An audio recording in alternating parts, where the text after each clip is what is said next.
Warahmatullahi wabarakatuh. Kami dari kelompok 9 ingin mempresentasikan tentang konsep tafsir. Adalah bentuk kata benda dari kata kerja fasara. Tafsir berarti penjelasan, uraian, interpretasi, atau komentar. Tafsir dapat juga diartikan menyingkap dan menampakkan makna yang abstrak, yang tertutup, maksud lafal yang muskil dan pelik. Tafsir dalam wacana istilah menurut Abu Hayyan dapat didefinisikan sebagai ilmu yang membahas tentang cara pengucapan lafal-lafal Al-Quran, tentang petunjuk-petunjuknya, hukum-hukumnya, baik ketika berdiri sendiri maupun kala tersusun, dan makna yang dimungkinkan baginya ketika tersusun, serta hal-hal lain yang melengkapinya. Tafsir dalam perspektif Al-Quran. Pada Al-Quran, surat Al-Furqan ayat 33 diredaksikan ahsan tafsir yang dalam pendapat Ibnu Abbas diartikan lebih baik perinciannya. Ayat itu merupakan kelanjutan dari penjelasan argumentatif atas gugatan orang-orang kafir tentang mengapa Al-Quran tidak diturunkan sekaligus atau jumlah wahidah. Tidak lain kebertahapan wahyu Al-Quran agar mudah dipahami dan dihafalkan. Dalam konteksnya, kata hikmah yang dikutip oleh Al-Zarkasi serta definisi tafsirnya diperkuat oleh riwayat Ibnu Abbas yang menjelaskan maknanya sebagai pengetahuan tentang Al-Quran, yakni nasikh mansukh, muhkam mutasobih, muqaddam muakhar, halal haram. Atas dasar ini Al-Quran mengidentikan istilah dan substansi tafsir dengan hikmah. Dengan demikian, ada dua hal yang penting dicatat kaitannya dengan tafsir dalam perspektif Al-Quran, yaitu pertama, tafsir merupakan instrumen untuk memahami Al-Quran secara lebih mudah dan sistematis. Dan kedua, tafsir yang diidentikan dengan hikmah adalah pelita yang unsur-unsur dan historis Al-Quran.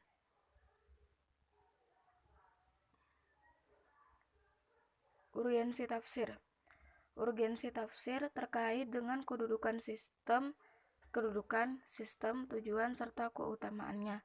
Juga kaitannya dengan kompetensi praktis, religius maupun pragmatis. Kedudukan tafsir dapat dipahami sebagai kunci representatif untuk membuka tabir rahasia makna Al-Quran. Kedudukan tersebut dalam sistem ajaran Islam berfungsi sebagai media untuk menggapai tujuan yang dikehendaki dalam memahami makna Al-Quran, yakni memperoleh mutiara dan permata sebagai simbol makna tertinggi di dalamnya. Pemahaman tersebut dijadikan sebagai pegangan yang kokoh untuk mencapai kebahagiaan yang hakiki, sehingga kompetensi apapun yang berorientasi pada hal-hal profanik maupun eskatologik secara langsung bergantung pada equilibrium pemahaman terhadap makna yang terkandung dalam kalamullah sebagai sumber utama jurisprudensi kehidupan. Demikian kelindahan tafsir dengan kepentingan praktis, religius maupun pragmatis. Dari sini dapat dicerna secara aksentuatif akan mendesaknya kebutuhan terhadap tafsir. Prinsip-prinsip dasar tafsir. Para ahli menggunakan beberapa istilah untuk menjelaskan prinsip-prinsip dasar tafsir. Di antaranya adalah surat Al-Mufassir, Adab Al-Mufassir, dan Ummahat Ma'akhid Al-Tafsir. Istilah-istilah tersebut digunakan secara parsial dan disistemasikan secara tegas dalam topik prinsip-prinsip dasar tafsir. Karenanya diperlukan media secara metodologis untuk memahaminya secara komprehensif. Penulis berikhtiar untuk menyajikan prinsip-prinsip dasar tafsir dengan mengklasifikasikannya ke dalam 4 bagian, yakni aspek metodologis, ilmu-ilmu yang diperlukan, kriteria atau kualifikasi personalitas, dan etika. Pertama, aspek metodologis. 1. Menafsirkan lebih dulu Al-Quran dengan Al-Quran. 2. Mencari penafsiran dari Al-Sunnah. 3. Meninjau pendapat para sahabat. 4. Memeriksa pendapat tabi'in. Kedua, ilmu-ilmu yang diperlukan. 1. Bahasa. 2. Nahwu. 3. Tafsir. 4. Istiqoq. 5. Ma'ani. 6. Bayan. 7. Badi'. 8. Qiraah. 9. Usuluddin. 10. Usul fiqh. 11. Asbab al-nuzuh. 12. Nasikh mansukh. 13. Fikih. 14. Hadis-hadis tentang penafsiran lafal mujmal dan mubham. Dan 15. Mauhibah. Ketiga, kriteria atau kualifikasi personalitas. Seorang mufassir diisyaratkan menurut kriterianya. 1. Berakidah yang benar. 2. Bersih dari hawa nafsu. 3. Berpengetahuan bahasa Arab dengan segala cabangnya. 4. Berpengetahuan bahasa.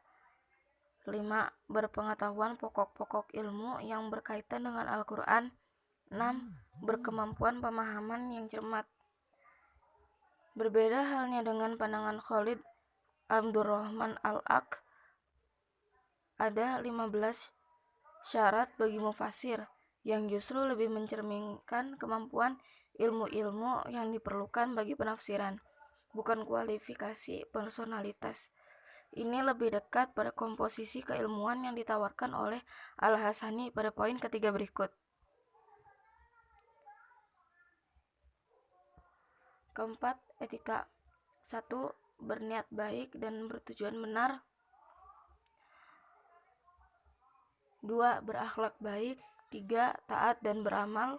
4. Berlaku jujur dan teliti dalam penukilan. 5. Tawadu. 6. Berjiwa mulia.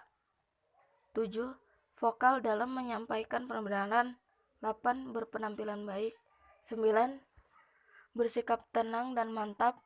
10. Mendahulukan orang lain yang lebih utama daripada dirinya. 11. Mempersiapkan dan menempuh langkah-langkah penafsiran yang secara baik. Khusus aspek ketiga dan keempat, pemisah antara keduanya didasarkan pada alasan substantif tipikal masing-masing. Aspek kualifikasi personal merupakan segi statis yang berisikan kedirian mufassir. Sementara aspek etika merupakan segi dinamis dalam interaksi kedirian mufassir dengan pihak di luarnya. Apabila keempat aspek tersebut disimplifikasikan, maka aspek pertama dan kedua dapat disatukan ke dalam aspek tafsir metodologis, sedangkan aspek ketiga dan keempat ke dalam aspek mufassir. Macam-macam tafsir. Tafsir ditentukan oleh perbedaan metode yang digunakannya. Perbedaan ini selanjutnya menjadi argumentasi bagi variasi pendekatan sesuai dengan substansi kajiannya masing-masing. Secara klasik, metode tafsir dibedakan ke dalam dua bagian besar, yaitu tafsir bi al-riwayah dan tafsir bi al-dirayah. Dari paduan kedua metode itu lalu muncul 4 metode, yakni 1. Tafsir tahlili, 2. Tafsir ijmali, 3. Tafsir muqarron, dan 4. Tafsir maudu'i. Tafsir tahlili mengkaji Al-Quran dari segala aspek dan maknanya. Tafsir ini memuat beberapa macam, yakni 1. Tafsir bi al-matur, 2. Tafsir bir-ra'yi, 3. Tafsir sufi, 4. Tafsir isro'i, 5. Tafsir fikhi, 6. Tafsir falsafi, 7. Tafsir ilmi, 8. Tafsir adabi, dan 9. Tafsir Isra'iliyat. Tafsir ijmali menafsirkan Al-Quran secara singkat dan global. tanpa penjelasan panjang lebar untuk mengkonsumsi berbagai tingkatan intelektualitas yang ditafsirkan disesuaikan urutan mushaf dari ayat ke ayat, dari surat ke surat berikutnya. Tafsir Muqaran adalah metode tafsir dengan mengambil sejumlah ayat, kemudian mengemukakan penafsiran para ulama tafsir yang metode dan kecenderungannya berbeda-beda dan mengkomparasikannya. Kemudian menjelaskan kecenderungan legitimasi kemazhabannya masing-masing. Tafsir maudhu'i ialah metode tafsir dengan cara menghimpun seluruh ayat yang berbicara mengenai masalah atau tema tertentu serta mengarah pada suatu pengertian dan tujuan tertentu. Meskipun ayat-ayat itu turunnya baik segi cara maupun tempatnya berbeda, tersebar dalam berbagai surat sehingga satu tema dapat dibacakan secara tuntas. Kelebihan penjelas di atas ada juga yang mengklarifikasikannya tafsir ke dalam dua golongan besar, yakni tafsir jaf dan tafsir mujawiz. Tafsir jaf merupakan tafsir yang terbatas pada segi kebahasaan bersifat denotatif, sedangkan tafsir mujawiz yang bergerak secara luas bersifat konotatif. Tafsir jaf dikembangkan secara serius oleh di antaranya Muhammad Abduh. Prinsip teoretik tafsirnya adalah al-ibrah bi umum al-lafz la bi khusus al-sabab. Metode tafsir jaf ini benar-benar memperhatikan unsur-unsur balaghah, keharmonisan uslub, dan rasionalitas Al-Quran. Demikian ini sebagai counter terhadap kecenderungan umum menurut Abduh penafsiran Al-Quran secara parsial antara ayat-ayatnya. Secara parsial inilah yang disebutnya sebagai cara yang tidak terkendali, sehingga dapat memungkinkan bahwa penafsirannya melampaui batas substansi ayat yang ditafsirkannya. Wassalamualaikum warahmatullahi wabarakatuh.